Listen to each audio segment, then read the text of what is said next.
From North London lights to the Mersey rain, to sky blue nights when the champions reign. Three voices rise when the whistle blows.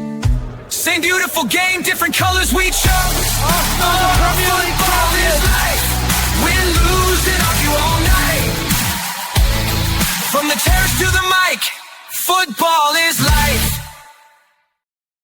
Hey folks, welcome to our latest episode of Football is Life. We're back. Let's get... Oh, Mike's excited. I can tell. USA, USA, USA. Free Ballo. Yeah, listen, we'll get to that, mate. Yes, how are we, boys? All good? Doing all right.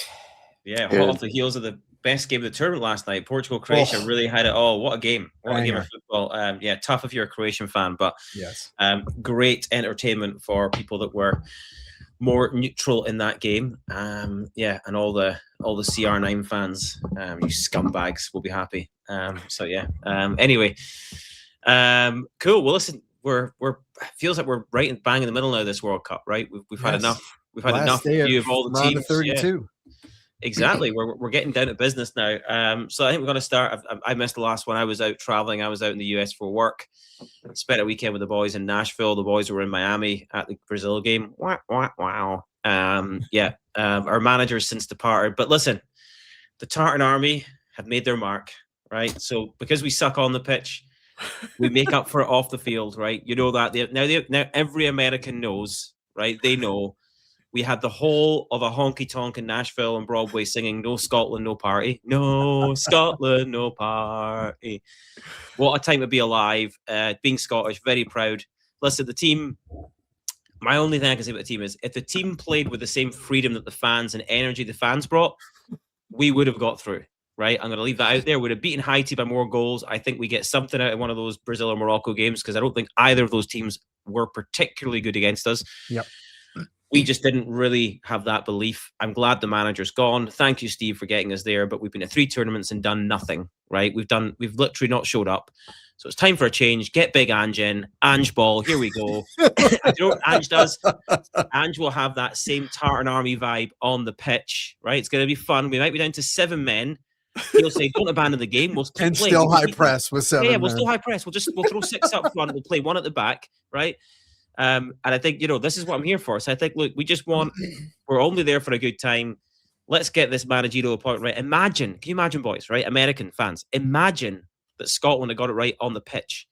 Could you imagine that if you think what you witnessed in the knockouts, in the group stages, right? Where, okay, we won 1 game, but we didn't really play well. Wasn't much excitement in the games. Could you imagine if we played, look at what the US are doing, see if that was happening with Scotland or what Canada's done, all these teams that were at least all as the good. host nations, yeah. Well, we're at least as good. We're at least as good as some of these teams, right? If Scotland had done those things, if you think that we can drink, my God, I swear you would have been importing booze from anywhere you could get it from, right? Because it would have been. And I tell you what, if you think a lot of Scots, there'd have been waves more coming over if we got through and they thought we have a chance here. So look, if we can get it right on the pitch, just watch out for the Tartan Army because this thing is going to get, you ain't seen nothing yet, America. You ain't seen nothing yet, okay? So anyway, and I think every neutral fan, is rooting for us. But anyway, that's my update on the Tartan Army. Get big Ange in. We'll do well on the pitch. We'll take it to the next level. Let's go. Sounds like he's the front runner. Well, I mean, he is because all the fans want him. Because Steve Clarke's the antithesis of Ange, right? So there is a bit of extremes here. My worry is we'll land somewhere in the middle with something a bit like underwhelming. I hope David Moyes is out there too as a name that's he's not going to. The problem is these guys are on too much money. Like Moyes at Everton, he's going to see that out until maybe when he finishes. I've always said I would like Moyes, but I think you got to get him it'll be his last job. Like Klopp, looks like he's going to Germany. Like probably his last. So I'm feeling like Ange is at that point or close to it. And I feel his stock is so low now. I don't see him getting a club job that he's going to be happy taking. I don't think a Premier League team touches him. Nobody's going to touch him in the Premier League, yeah. The only concern is with some of these managerial vacancies as the World Cup moves on, like, would somebody look at him? I hope Scotland might be the preferred destination because his connection to us with being manager of Celtic. Yep. And he can obviously spend half the year in Greece or Australia, wherever he wants to be. Right. Australia, mate. But yeah, love my accents. It's still a shite accent. No, mate, it's good. I got it from Dumb and Dumber. Gonna throw another shrimp on the barbie. It's a great scene in that movie if you've seen it. But yeah, I would love it. Let's get Ange in. He will then create the energy on the field that we have off the field. We will be an irresistible force, and we will just the world will be a better place if that happens. We know that. Ask anyone. Billy, you're in Massachusetts. You're in Boston, right? You still there? Yeah, you know it. Everyone now everyone's like, oh, life is worth living again because these Scottish people came and reminded us of that. What a wonderful gift. I mean, honestly, the Nobel Peace Prize, I think we know where it's going this year. Tartan Army, front runner in a country that's torn up just now and divided. No, we can unite anyone. Don't worry. Send us in. Make sure you don't run out. If you run out of booze, there could have been a fucking war. Right? Well, we did run out of booze. I know. And so, except for the Bud Light, which was great. Exactly, they wouldn't drink the Bud Light, except for the watered down piss water that is Bud Light, right? So you can't fob Bud us Light, off. we'd still take a sponsorship, but still, yeah. Yeah, I mean, sure, yeah, but yeah, you can't fob us off with this shit. I mean, if Bud Light were smart, they would sponsor Scotland now just for the crack. Like that would be the best thing Bud Light could do. But it's basically anything watered down, like hard seltzers, not for the Tartan Army. That's not the vibe. That's not the vibe, right? But anyway, there we are. So that's my look. Peace out. That's probably the last bit in Scotland. We'll do this World Cup. We are out now. We have to be humble in defeat. And we get to enjoy the tournament now and just support everyone that plays England. So I'm going to buy my Mexico shirt tomorrow. And then let's hope that the altitude just means they end up, they can't run, even though they've been totally shite anyway. So, let's hope that continues. Yeah, we'll cover that later. There's an interesting stat about the last time Mexico has lost in that stadium, and it's been a while. It's been a minute, but yeah, I am a little bit worried because I don't think Mexico are a particularly good team, to be honest. I just don't think they're that good.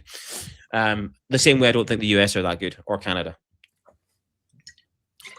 It is what it is. I just say it as I see it. I don't think they're good teams. I think that they've had easy runs, and that will things will sort themselves out soon. For example, France and Spain. Let's talk about them. On a scale of 1 to 10, how scary are those two teams? Like France look miles better than anyone. Miles better. Terrifying. They found another gear and just said, you know what? Enough. We're going to score at will, and their depth is ridiculous. Mbappe is out of control. Yeah, I mean, yeah, and I'm pretty sure I was going to say, did I not call Germany as my team to go out early? I'm pretty sure I did say they were my slip-up team. That was their dark That was horse. right. Oh, where is that wee dick? Waza, you wee dick, right? Look, my, like the Jack Grealish bet. Roscoe's right again, right? You're talking out your arse, okay? Germany will go far. They're pissed, right? Although I would say that that's one decision that Jonathan Tago felt a bit like. Did you not enjoy, boys, Jurgen Klopp having a pop at Arsenal? Loved it. Which was ridiculous. Those two things aren't even the same, but whatever, Jurgen. I love it. Big Jurgen bringing the sizzle, Billy. You got to love it. Where is he? He's right here, my dad. I see he's my wee Jurgen back there. Look, there he is. I have my wee Jurgen. Yeah. Yes, Jurgen. We love you, Jurgen. We love you. Having a wee dig at Arsenal, loved it. But yes, Germany are out as predicted. I said that. Too many players, bang out of form, shite team, gone. But yeah, France and Spain looking good. Spain, I'm not as high on Spain. I don't know you boys. I think they just don't allow anyone to score though. That's the problem. But Mike, Billy, David Raya can't get a game for them. Which is ridiculous. Literally talk me through it. But they're not conceding goals. Well, I saw a really funny clip. I think it was the last group stage match, but you had Raya and Joan Garcia sitting on the bench, looking like they're taking a bet with each other on how many goals. What the hell is his name? Simone was going to let in. It's a joke. Both of them they're like the first and second best keepers in the world. But the thing is, Unai Simon, you can't. His record for Spain, like I actually don't. Doesn't matter. Doesn't matter. Billy, if it was my decision, I'd be playing David Raya in the form that he's been in, 100%. But he can't get. It's one of the most bizarre situations where it was like you understood, like the Ederson, Alisson. There was a point there where they were really close, right? Where you could probably argue either way. Ederson a little bit better with his feet. I think Alisson is overall and has proven out he is. I do think he's quite a bit above Ederson overall, but it feels like David Raya he must be sitting there thinking, what the fuck have I got to do to get in this team? Like, honest to God, like that's mad. But anyway, look, Spain are not conceding goals. It looks like the thing about Spain that worries, it looks like they might be just getting into form at the right time. There's that little bit, you see the what happens progression. in these tournaments, right? It Like does. it's not how good you are in the group stage. You get Never. out and then you Yep. find your form. Most teams that smoke it in the group stages, then you see that often tail off. So Yep. Yeah, but again, France looks scary. What about Argentina? So they play Cape Verde tonight in Miami. Pat, who used to be in this podcast, my good friend Pat, his girlfriend Bally, shout out to them both. I watched the Argentina game, the last one in Nashville with them, which was fun. And they were they're on their way. They've got tickets for the game today. Nice. So they will be in Miami having a great time.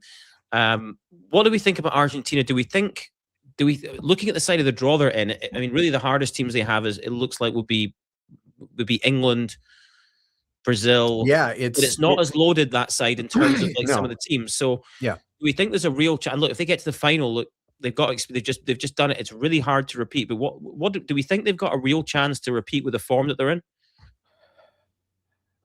I think they've got a real chance to repeat to the final because of the road that they're in. But I mean, sadly, I think the real final of this tournament is Spain and France, and that would be the semis. But do you think there's not a risk that France don't get past Morocco? I think France kill Morocco. I don't think there's any it's going to be a high scoring game, but Spain, Portugal, Jinx. That's not to me. That I know Portugal aren't group, but Portugal could beat Spain.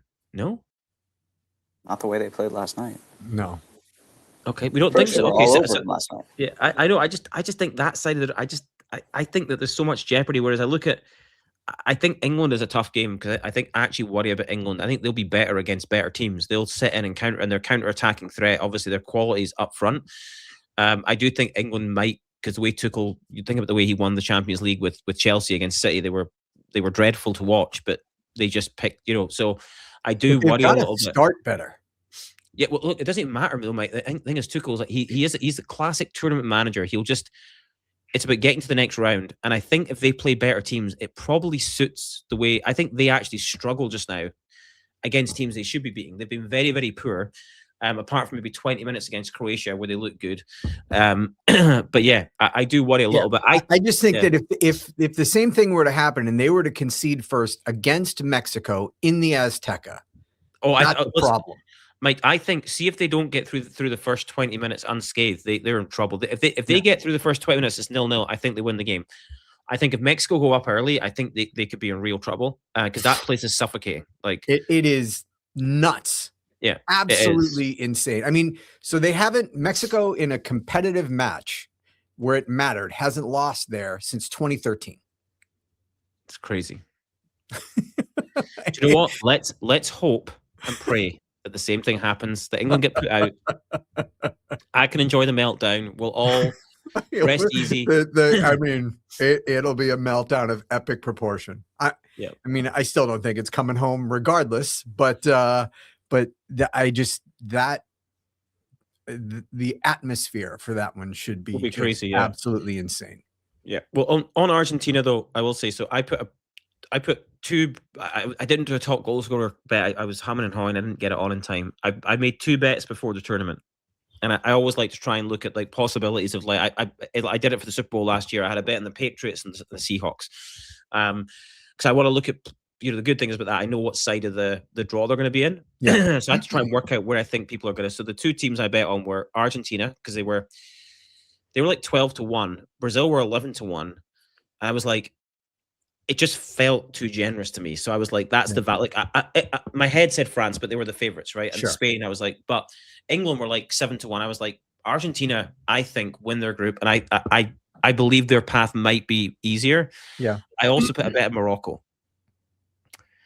So that's the two things I'm writing on now. So obviously Morocco win it, I win a lot more money. But yeah. So I feel. I mean, they should have no problem with Canada, but I just don't think that they get past France. Look, but they are a team that could. If somebody said what sort of team could beat France, there's not many teams in this tournament. They're one that you can maybe go. Maybe I think you're right. France to me they're just terrifying right now. If they don't win it, it's like you need to fire Deschamps. I'm sorry, you have to fire the manager. Which is 100%. You have to. Like they are the best team by not just like in terms of depth and quality, but just even as they are. Like the only team I do think Argentina are so together as a group. I think we've yet to see that from Spain, but I think Argentina. The final right now for me should be France-Argentina. I know it's a repeat. It was one of the best World Cup final I've seen. That wouldn't suck. But let's see what happens. Okay, let's go on, Mike. You've got your top on. USA. We talked before this World Cup, right? Interesting. A bit of a remember a bit of a like not much into like wasn't much excitement. Obviously, the Tartan Army can do their bit, but also the US national team have done their bit. Now, look, a very easy group. Look, the Paraguay result looks very different now when you look at what they did. So, but then they didn't play well in that game. But Poch has got them pointing in the right direction. I do think host nations tend to do better than expected normally, which is good, and all three have, which I think is good for the tournament, right? It is good for the tournament for sure. We obviously have a Balogun, probably one of the most ridiculous red card. I don't even like the comparison to Messi, because I think the Messi one was just refereed appropriately, where there was no intent, there was no malice, it was so obvious that it wasn't a red card. And the Balogun one, if you showed the still and you had no other context, you'd be like, that could be red. But if you show the still of the Messi, he's behind him. No. My point is, Mike, is that they didn't. To me, the same protocol wasn't. If they'd showed correct, that's the problem. Is the inconsistency. Neither. Yeah, look at the still with Messi. I think the same outcome is arrived to, but I think the common sense was applied. And I know I go about on this a lot. If you've played the game, like the Balogun one is just two guys got up. He's looking at the ball the whole time. That's the thing. He's not looking at that player. The player's coming in from behind. He's looking to receive the ball and turning.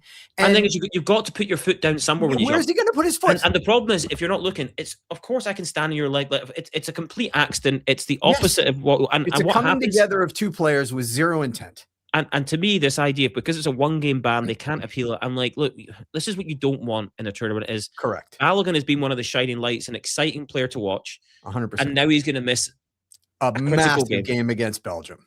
Like huge game, and a game in which, to me, is a pretty even game. I think it's quite evenly matched. I know Belgium on paper. Belgium are absolutely fallible. And they're not together as a group. I don't think. Like, on paper, they look better, but they're. Yes, I agree. So I think that was a terrible decision. But what do you think? What's the US chances against Belgium? How do you feel now with Balogun being out? That's not going to change.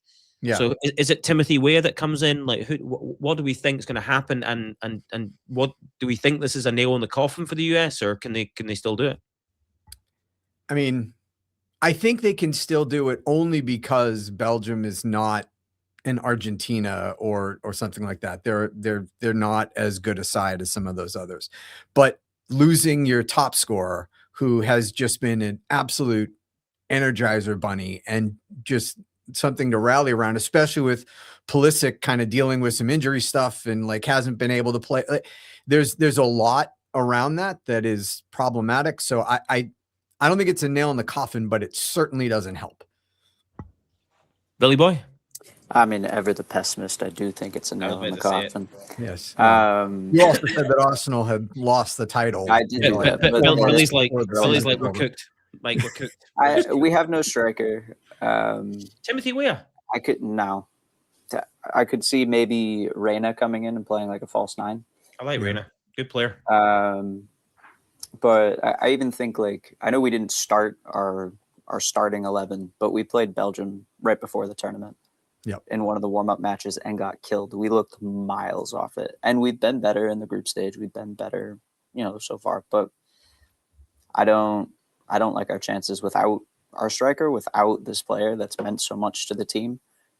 It doesn't feel good.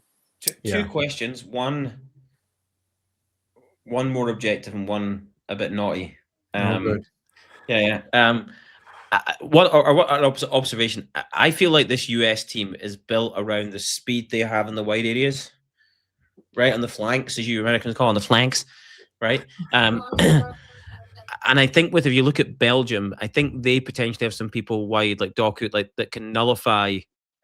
So I think my concern is if the US are forced to play a game through midfield, that could be a tough, especially without Balogun, without that focal point. I feel if they remove that elimination of that pace, so they can handle the pace in the wide areas from America, I think America are really average all of a sudden. So that's my concern. Question I had to ask is Balogun better than Gyökeres? I mean, I'm just asking, is he though?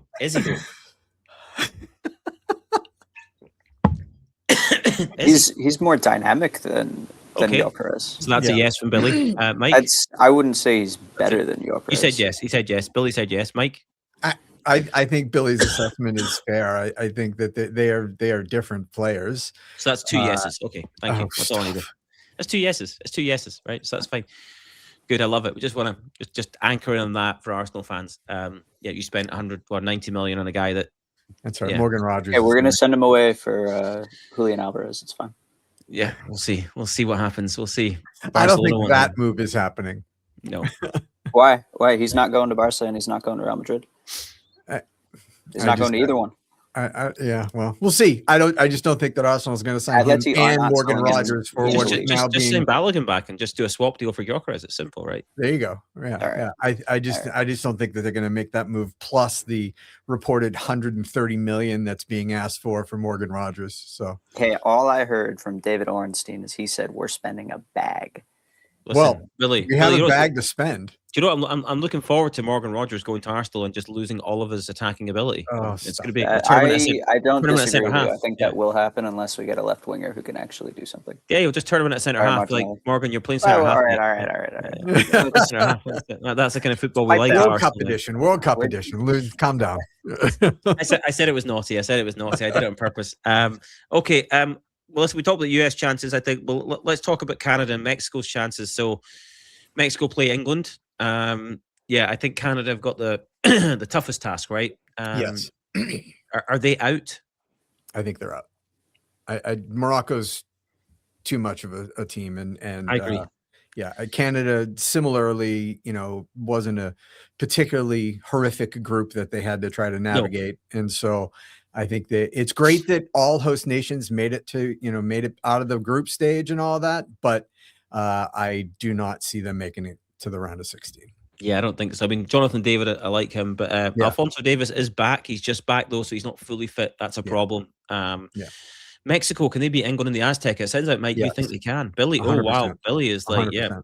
Yeah. See, I'm really worried that I don't know. I hope it's an entertaining game, and I've said that for childhood reasons that there is still a little tiny soft spot for that team, but I just think that stadium, this matchup there's a lot going against England here. And then you've got Harry Kane who seems to find a way all the time. But I don't know. I just think Mexico is going to win that. I've seen a crazy hot take on TalkSport to combat the altitude. Oh God. They want Kane, Bellingham, and Rice to all start on the bench, contain for 60 minutes, and then bring them on. And have them just run relentlessly for 30 minutes. It would, I mean, to be honest, it wouldn't put it past Tuchel to do something mental. He's a bit of a mental guy. Yeah, I don't know. Look, boys, I hope you're right. I hope England don't get any further. We will see. I have a sneaking suspicion, though. I think they might. I don't think it'll be pretty, but I think they might find it. I just think their quality, they've been able to rely on that so far. I think after that, that's where that reliance will end, because I think Mexico are a pretty bang average team. But I do not discount the home advantage at altitude. That does make it a much more even game, more even game than it should be.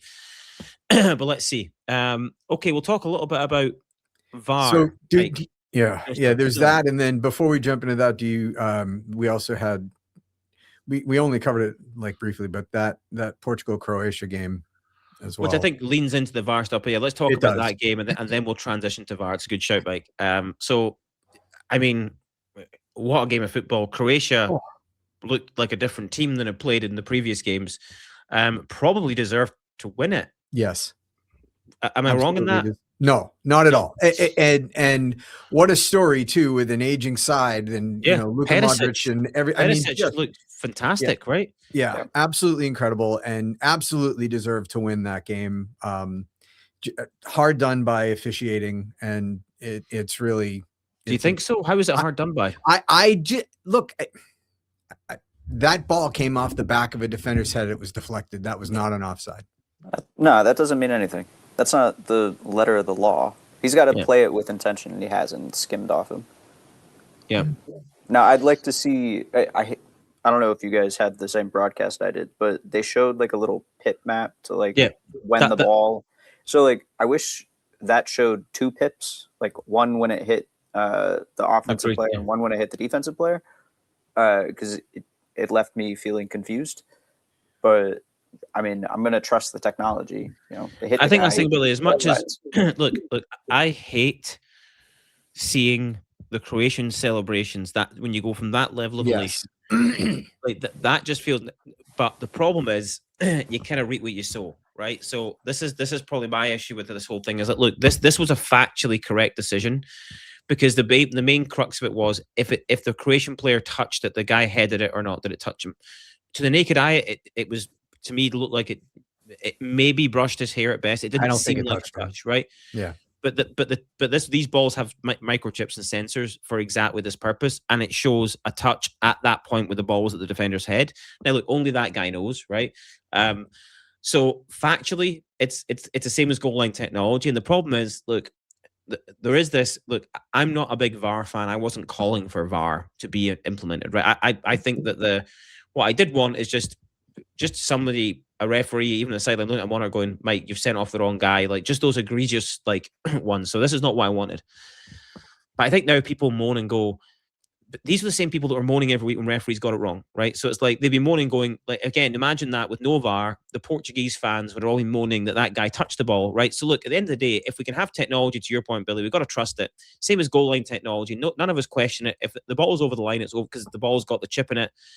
So this is one of those where it's not subjective. It's like the technology is better at detecting a touch than we are because we can't see it, right? It's impossible with the naked eye to see clearly. Now, look, that could have been a bit of his hair. I don't know how sensitive it is.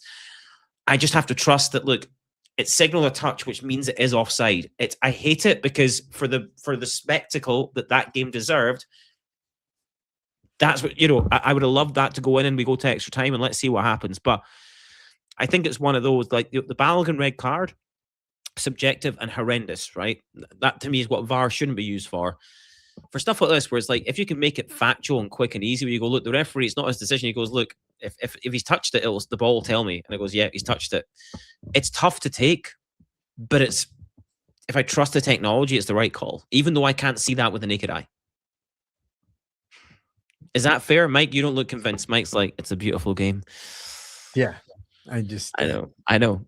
We go down this, look at Wimbledon and stuff now with Hawkeye. It's like I do think you have to embrace technology to a point. I mean, if you think about VAR in this World Cup, right? So, I mean, I think that's factually correct. I think it's hard to argue. And I think they were told beforehand. By the way, Harry Kane is a diving little fucker.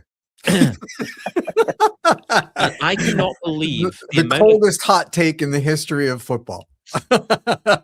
Boys, is this just me? Right, you both played it like the pundits and on the broadcast I was watching here, and I know they're all English, right? Which is fine because it's England they're playing, right? They all were like that. Joe Hart saying, "I'd expect to give a pen." I was like, guys, like if you look at it from behind, the referee was bang on. He literally brought his 2 feet together deliberately.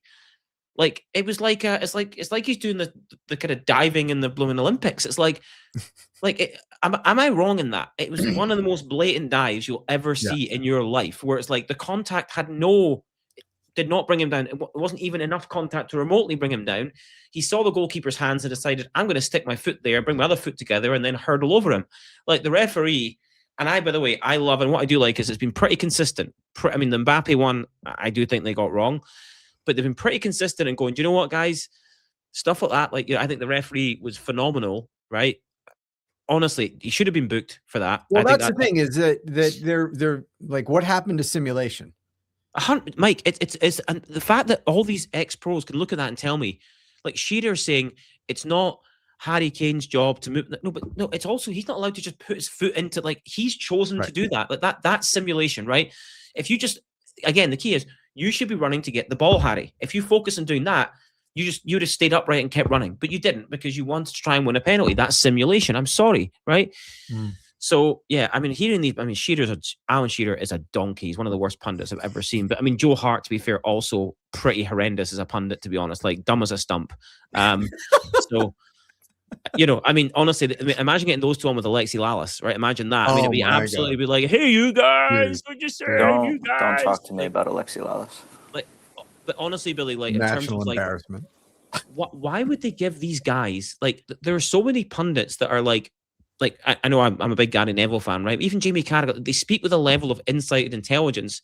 Why would you put these? Like, I understand why you have the Zlatans for the kind of bravado, and I understand there's roles, but just don't have morons on. Like these guys are just there's zero insight, zero common sense, and I'm like, guys, you're as ex-pros can't see the first angle you get. I go, you can maybe it's subjective. When you see it from behind, it's not even debatable. It's not even debatable. Like so I think what I was going to say in this World Cup, Mike, I think, Billy, that I think they've got it really right in most circumstances. I think the Balogun one is the most egregious one.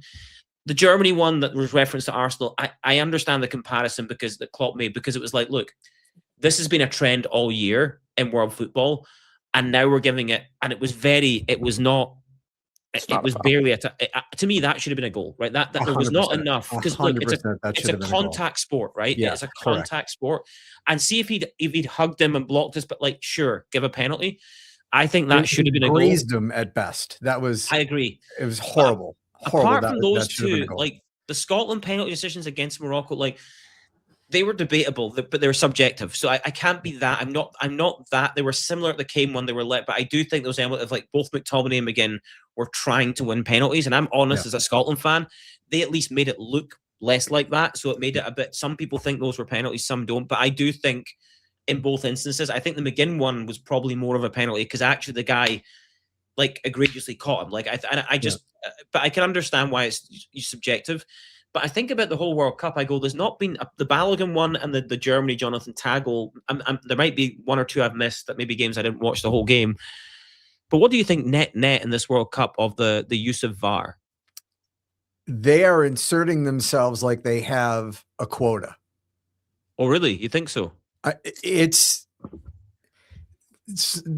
I just think because some of the decisions that have been made have been so bad that it's I've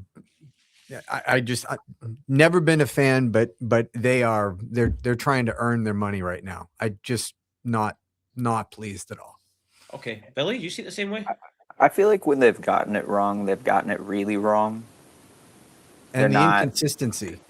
But I remember, I can't remember what team it was. It might have been Morocco, but it was a super early match. It might have been Morocco-Brazil, actually. But the referee stood by his decision after going to the monitor, and I thought it would be different. It felt like they were going to do that more, and I feel like I haven't seen it since. Yeah. And there were a lot of opportunities to keep it the way that they had it, where it was like a fringy kind of call.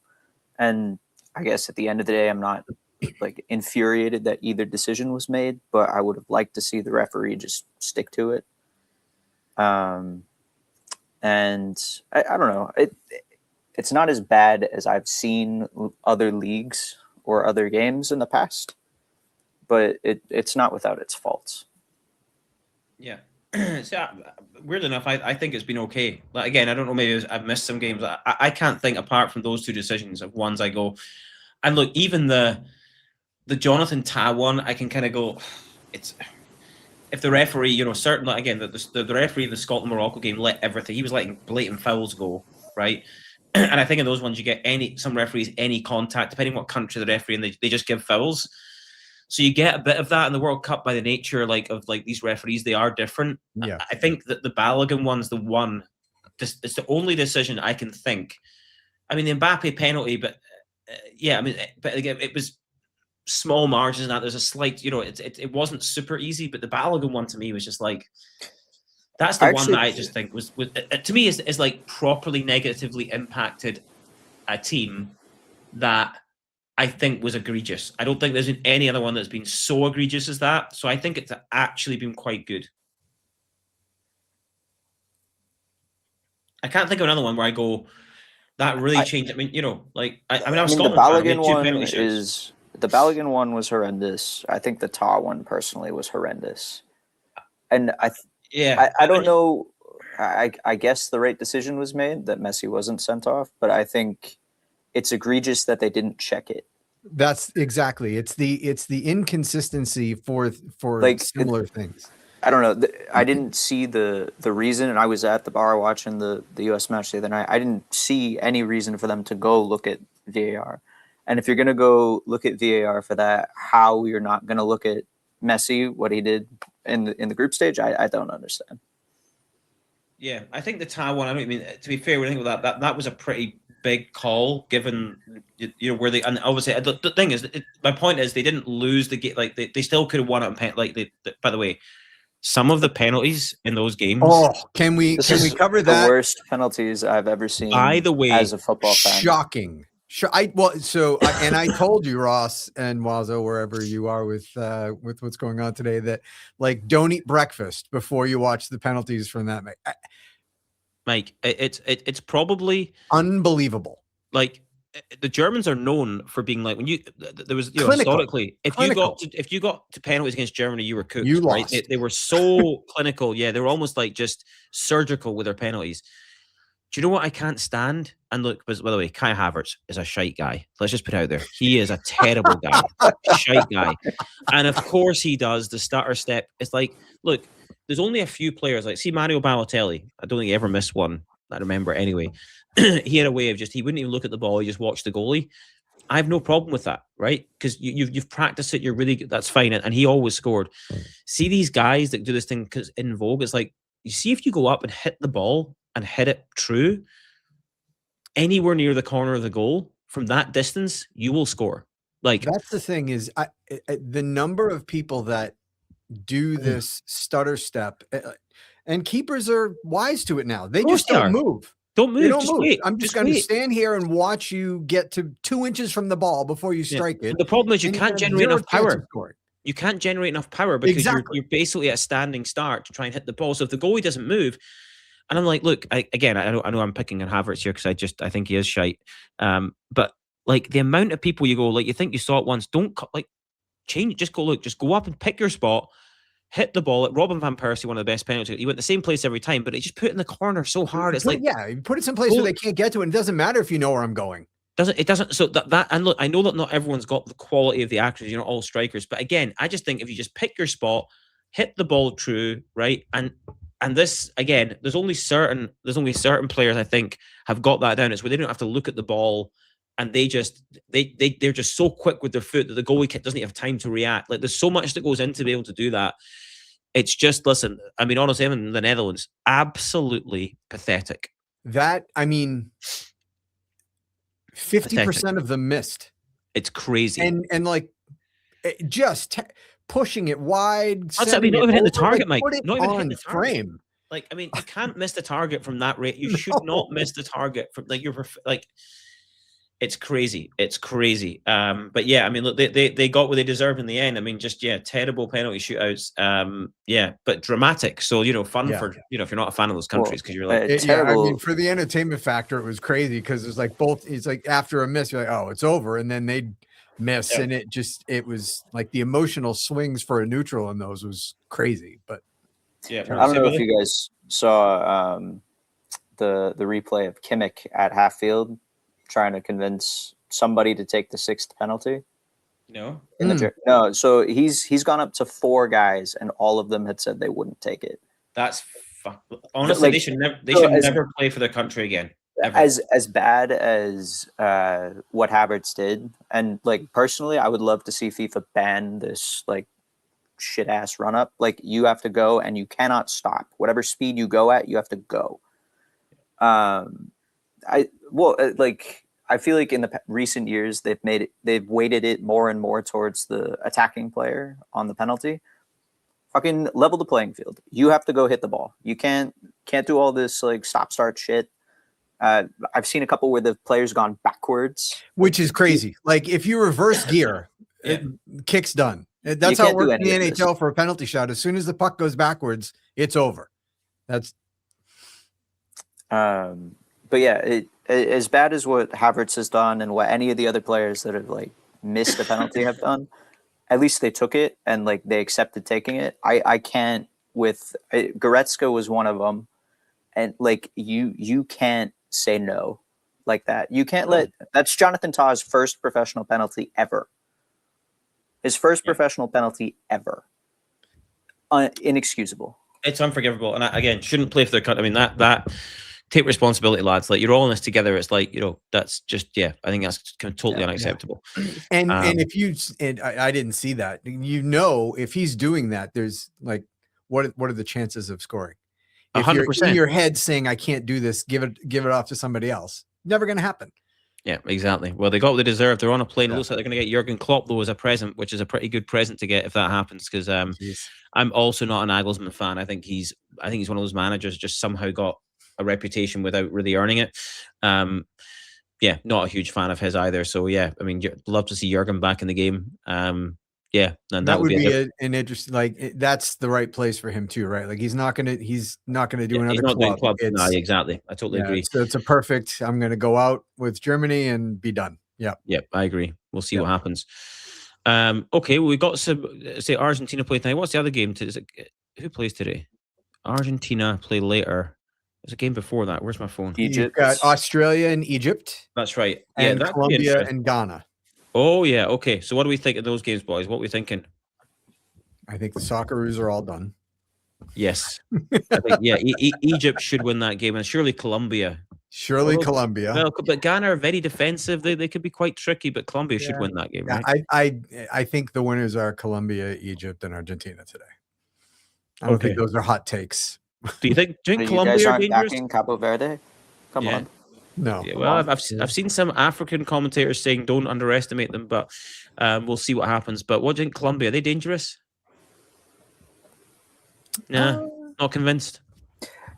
They will make a decent game with Argentina in a few because they'll get past Switzerland. Yes, but I don't think they have it in the locker to beat Argentina. Okay, and then finally, I want to talk about. What do you think about Brazil, Ross? Okay, yeah, so we'll do that, and I've got one for you. So Brazil have got a very experienced manager that I think got them through that game. I think they were terrible first half. Japan should have been up by more. I feel Japan could have gone for them more and maybe just tried to finish the game. We'll regret not doing that. Brazil are.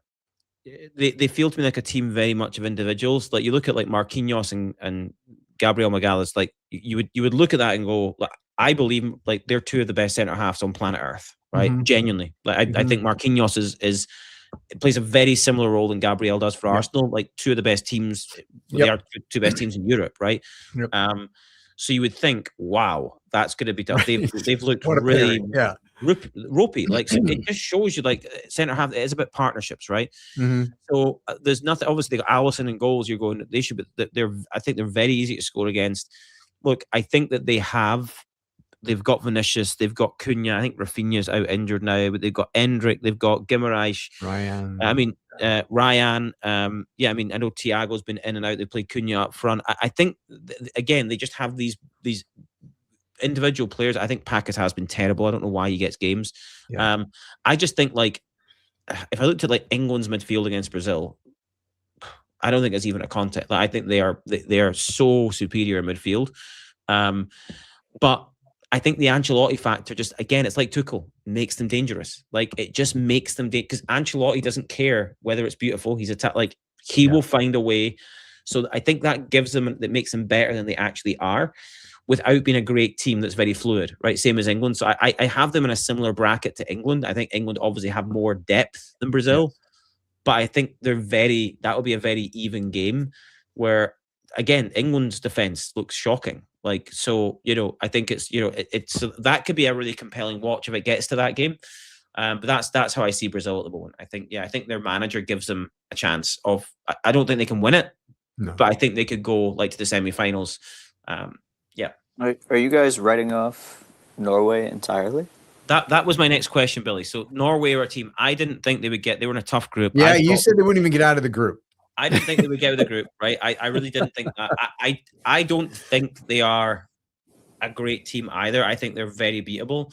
Who have they got now? They have Brazil. So Norway plays Brazil. That's right. Okay, so that's going to be an interesting game of football. I still expect Brazil to come out on top, but again, Brazil can be got at for sure. But yeah, I just don't think. I think Norway have, again, overachieved a little bit. Erling Haaland doing Erling Haaland things. I mean, to a degree, but I think he can. I think Brazil can manage him. Gabriel's very familiar with him, obviously. Obviously. And yeah, I don't know. I just don't see enough quality there. I have them in like a bracket below Brazil.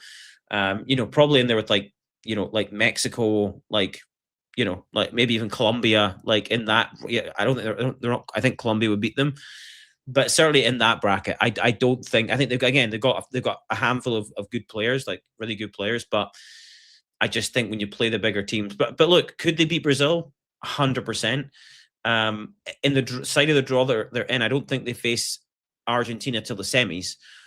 So that's right. They would face the winner of England and Mexico. Mexico. So if you look at that, Brazil, Mexico, England, and Norway, again, yeah, England and Brazil are maybe one tier, but they're one tier apart. They're not. There's not a huge difference there. Mexico have the home advantage. That levels that. I expect Brazil to beat Norway. But listen, Norway could. But again, part of it is the luck of the draw. That's not a terrifying path. But again, even Norway against England, I wouldn't write them off because again, a lot of their players play in the Premier League. Like, yeah, that would be interesting. I have to say, for the round of 16, bar the Morocco-Canada match, there's the potential for some exciting football. Yeah, there is. See, to be honest, when you got this many teams, it was always going to be this way. There wasn't going to be that many blockbuster matches until now. Until you got to this round, yeah. Yeah, I mean, obviously, Portugal, Croatia probably achieved over our expectations. Yeah. Morocco, Netherlands was below expectations. Like it was a pretty poor watch, I thought. I think now you're going to start in the next round. Once we get past this few more couple of days of games and we get into that last 16, you start to. I mean, I expect the Canadas to be rooted out. Look, I think USA, but you're still going to have teams like that in that I think aren't particularly good. I think they start to get smoked. I think you'll find it. Again, the US had a great draw. Belgium was a very winnable game. I think after that, you're just going to be in all ends of trouble because you're playing Spain or Portugal. There's just levels to the game. If it's Spain, you have literally no chance. I think the general consensus for going into the tournament and the way it went was the expectation was the US should probably get to the quarters. Anything beyond that was overachieving. I would agree with that. The way the draws worked out, 100%. Yeah. You're doing what you should be doing. Look, if you lose to Belgium, it's again, that's a game you can lose. Sadly, we've got no Tim Howard this time to that's true. million saves, but exactly. But but if you lose to Belgium, there's no shame in that either because again, they're a team that I would say are a similar level, arguably maybe a little bit better than you on paper. But there's no shame in that. But it's a game. I think not having Balogun just for the tournament just really does water it down. Because he's been your go-to, you say with Pulisic, he's been the bright spark. Not to say there's not been others, like other players have played well, but he's been the guy that's had the moments of quality that you needed. Without him, it's next man up. So who's it going to be, right? I think that they have to figure that out. Yeah. But I actually think that could be a really entertaining game because Belgium play quite open, so I do expect goals. My worry is they may have more quality than you at the sharp end of the pitch, even though they're aging. I look at Doku, De Bruyne, Lukaku, Trossard. I'm going, ugh. Now the only good thing is you're way more together as a team than they are. So so I think it is even for that. But I think without Balogun, I probably lean slightly towards Belgium. Like you, Billy, I think that can't be again. It's like you take your talisman out of any team, it's really match. It's really difficult, right? I think it's really difficult. So it's a real shame. They should obviously review that to me and rescind it. I don't care about I don't know why that would even be a rule that you can. I think that's just stupid. It's like That's if just something FIFA doing FIFA things. yeah. But yeah, anyway, we'll see what happens. But yeah, and I think after that the US will come to a grinding halt. Yeah, I expect that to happen, and I think it's the same with like, you know, I mean, look, Mexico maybe I just don't think they're that good a team, but if they can keep playing in that stadium, this would be the last match. But right. That's the other thing is they've had. I mean, I get it; they're a host nation, but there's more than one facility in that country. Like just continuing to play there is just. Yeah, it gives them a huge advantage. So I expect them to go out if they get past England. I expect them to go out the round after. So I think those teams get weeded out in that when you get to the quarter, you're gonna start. That's when these teams just they'll be shown up for the lack of quality, because you're talking, you know. And look, there's always going to be one team that will just surprise the, you know. Who do you think that might be? Give me a team that's left that can get to the semifinals that isn't expected to get to the semifinals. I'll give you a little bit of time to think about it. I'm going to have a look too, but I want your opinion on a team that you think, knowing what we know now, who's going to get there. You go, they probably shouldn't get there. Who's no. Like, could it be Switzerland? They play the winner of Colombia, Ghana. No, I just think Colombia will. I don't think. I don't know. It's a good question. I mean, there's three that jump out to me. Three. Okay, I've got two myself. Switzerland is one. All right. The other one would be Norway. I know I'm totally 180 on that, but I'm like, based on the draw, that's not impossible. And the other one would be Portugal. Yeah, Portugal was mine. If you look at the winner, if they could find a miracle against Spain, then I don't disagree. But the big if is, can they find a miracle against Spain? Yeah. What do you think, Billy? Who do you like out of those? You're going Portugal, Mike. Yeah, Billy. Who do you like? I mean, my realistic one is Norway. I think they just actually might do that. Okay. And then I'll go with a little bit of home field advantage. US. Yeah. Say the US. If they can get past Belgium without Balogun, I like the chances on the counter against either of these possessing teams. Balogun going to be well rested if that happened. Well, it's good to see Billy still on the crack. That's good. Good to see. No, I'm going to go. Mexico, I'm not all in on Spain. Mexico or another outsider. If they got past England, it'd be Brazil or Norway. I know the Azteca comes out. I think they may get found out, but I'm going to go Switzerland. I think Switzerland have some like they're not. And I think Colombia got I think that those games are closer than people might realize. So that would mean for them to get to the semis, they would have to beat your Argentina. Oh, yeah. Not impossible. Yeah, just not probable. Just not probable. But you never know. But yeah, I think they've got a chance. I think they've got. I mean, would Colombia be a shock? Colombia. I think Colombia have a better chance than Switzerland. Probably, given the fact it's in North America. Yeah, they could beat Argentina. Yeah. So I think the winner of that Switzerland Colombia game, I think could upset the reigning champions. I hope for my bet that doesn't happen, and obviously for my good friend Pat and Vale, they want Argentina to go all the way. So I'm rooting for them. So yeah. So what do you in terms of the rule changes for speeding up the game? What do you think? I think it's like always the players find ways around it. They just don't pick the football up now for longer. So I think it's worked somewhat in terms of a mindset of getting on with the game a little bit. So it's definitely helped a little bit. I don't think it's, I would like to see it being a bit more aggressive because of how bad it's become in terms of, you've got give them 10 seconds, because it's the whole, I'll leave it to you to get it. You'll walk to the ball. I mean, I do think a rule of a harder rule, I think, makes the game more enjoyable. The hydration breaks are the worst thing ever to happen in football. I hate them. They're just so disruptive, and it just makes the game not feel like the game that needs to be completely destroyed. After this World Cup, it's look, when it's in America, you want to do your ads, fine, but we're not doing this anywhere else. This is wrong. Well, and this is the thing is they do them in the Premier League though, Ross. Occasionally, They only when exist. required. Yeah, And that's the thing is the agree. narrative that the United States implemented hydration breaks is a little But offensive. hear me out, When it's Billy. like 85 plus degrees out, I totally like it's hot and I accept it. But when it's cold, when it's raining, there's no reason to do it. Billy, two things. Okay, one. Okay, this is it. You got me. He's got me riled up, which I love it. Mm. Two things, mate. One, we do have. They have been used before, right? When the temperatures got hot, right? But you know what it hasn't been? Why is it 3 minutes? I wonder why. Oh, that's how long the ab breaks take, right? Yeah, so let's not... but it so how long yeah, are they in the Premier League? I'm in the States. No. In the Premier League, it was just the get a drink of water and get on with the game. It was less than a minute.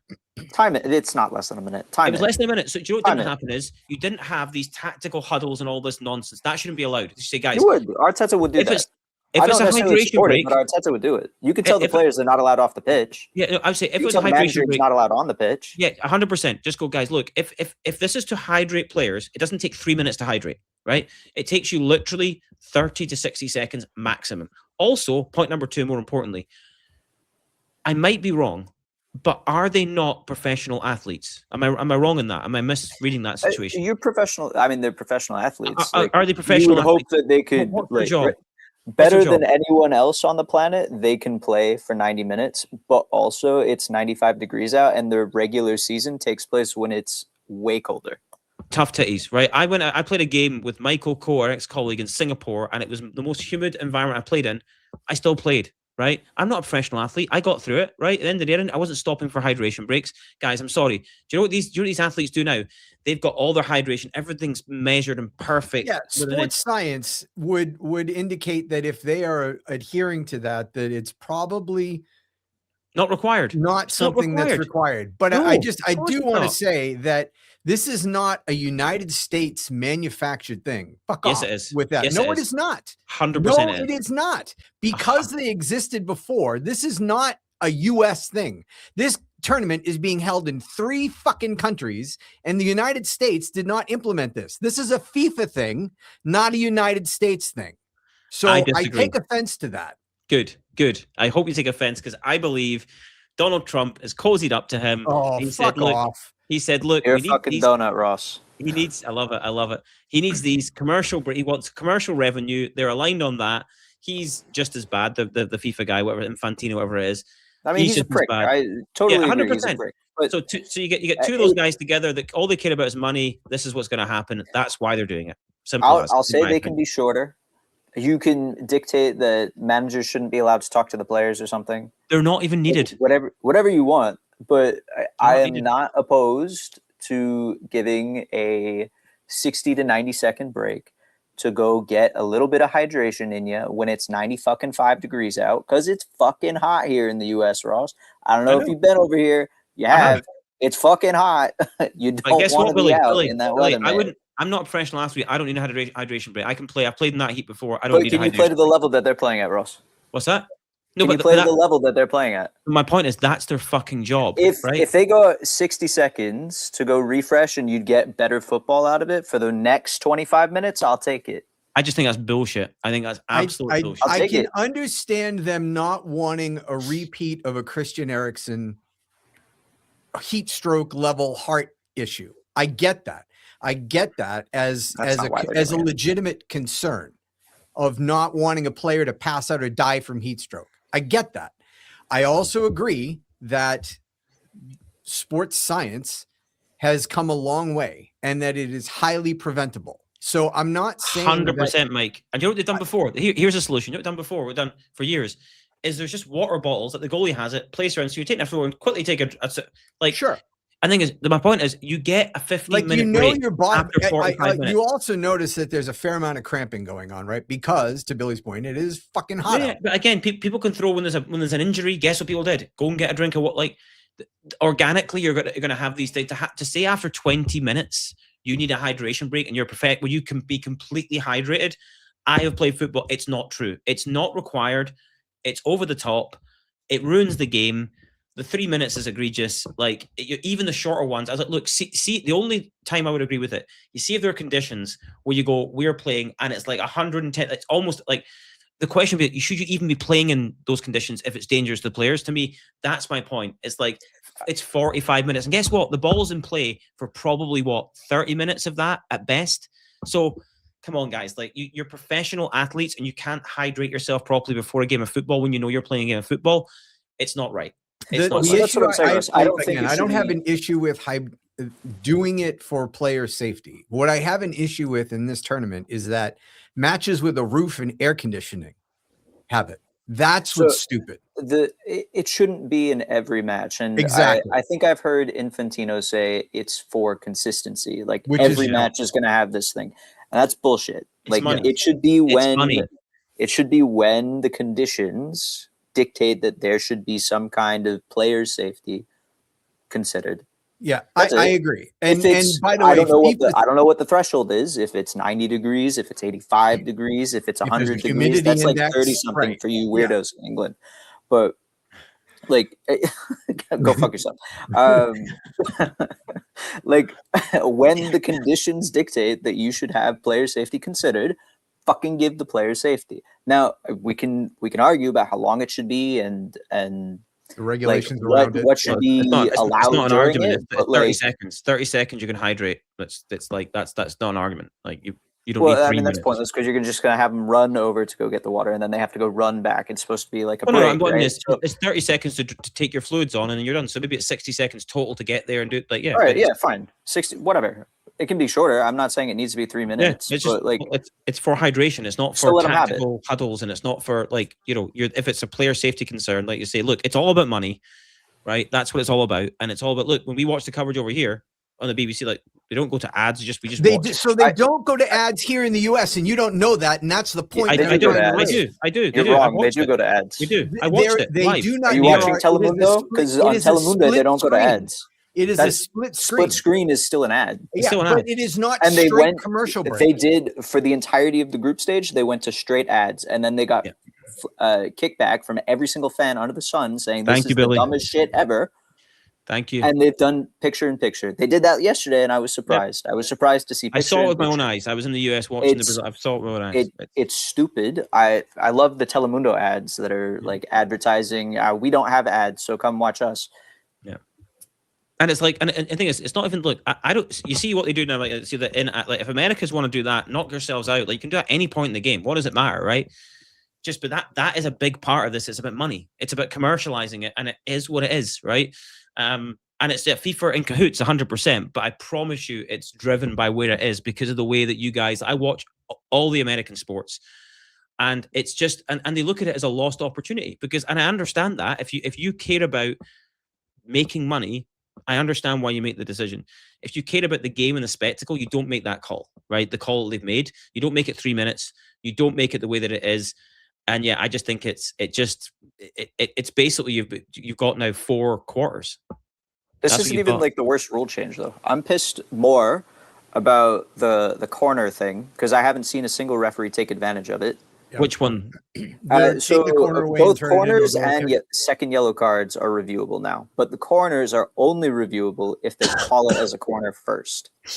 Oh, okay. So if they don't call it as a corner, you can't give it. overturn it. So I don't understand why I haven't seen a single ref call a corner for the VAR to go overturn it, because that's something that you can, like that, fix it. Yeah. It's a factual thing. You should get it right. Yeah, I agree. And then the other one is, there's 2 actually. The throw-in timer. Why is there not a fucking number counting down on the big ass screens that are everywhere? The referee just goes. Like, yeah, I agree. And then the covering your mouth when you're talking. That is crazy. Mental. That's a straight red card. I actually like that rule. Why do you like that rule? Why? Tell me. What does that have to do with the match? So let me hear. You're going to take a player off because they're talking to somebody and not showing their mouth? Why would you hide your mouth? I mean, I think it's dumb that you're covering your mouth. But that's the question. So what would be the purpose of hiding your mouth? Do you think? It's something that's been done forever. Now, certainly there could be offensive things that are racist, that are whatever, which is what's happened. Which has happened for sure. So you eliminate it. But if I'm talking to another player on my team and I'm talking about tactics and I don't want someone else to see that, That's a different matter. But why not just go up in your ear? Like that's like my point is, Mike. The reason I like because there's 700 camera angles. You can't not have your mouth visible. Well, so if you want to do that, Ross, like yesterday, at least one Portuguese player on the bench did it, and they should have been sent off, and they weren't. So I'm going to ask for consistency now. So if you're going to want to do it and you want it to be a thing, I hate this. It should be called at any time. To me, I don't care. Look, what would I be saying? I feel like you go like unless I'm saying something that is abusive, racist, or whatever, there is no like. Look, okay, the cameras see what I said to Mike. I'm like, Mike, you need to drop 5 yards because the winger is causing you problems. So what? Like, look, the thing is, to me, it's worth it to get rid of because the main purpose for doing it is people want to be able to get away, and then it can be, oh, he said, she said. It's like, no, we can see exactly what you said, and if you're covering your mouth, it's because you're probably saying something that you shouldn't be saying, right? There's no other reason. There's no tactical advantage to not covering your mouth. Again, I can go up and just go to your ear. You can't see what I'm saying if I go right up to your ear and whisper something in your ear, right? You can't see what I'm saying. So I just don't buy into this. I actually think it's a good rule. I know it seems harsh in terms of the punishment, right? And I don't know what Almiron was saying. Again, I don't know what players in the habit of doing it. I've never liked it, this whole covering the mouth nonsense. I'm like, look, at the end of the day, if you don't want to say something like that, wait till you're in the dressing room, right? If you want to have a Barney where the managers don't want to see what they're saying to their players, wait till you're in the dressing room, guys, right? I don't have a major problem with it because I do think it just snuffs out this, like any of this, like stuff that goes on where the problem is oh, Billy said that I said this thing. I'm saying that I didn't. Now I did say it, but you can't prove it, right? And that's a problem to me. That's a bigger problem to solve where you want to get that out of the game. And, there's no point in me and Billy going to war and having tackles and whatever and, slaying each other off to a degree. But if I go over the line in terms of abuse, there should be no place for me to hide. So I'm okay with it. I just don't like it. I don't think it's necessary. It's stupid. Like I've never done it in my life because I've never said anything that I'd be like, you're not televised. Oh, yeah. No, but even if I was, I wouldn't care because I'm like, what am I going to be saying in a game? There's nothing I've said in a game for my life that I wouldn't care if it's televised or recorded or people could see it. Well, but I'm not abusive. That's why they do it. It's because it's televised. If there was no camera, they wouldn't be doing it. Yeah, but because I'm not abusive, I'm not racist. I don't say things like that to people, right? I don't do that. So I have no issue. Anything I say, I can defend and go like, I have no problem, right? So why should you do it? You don't need to do it.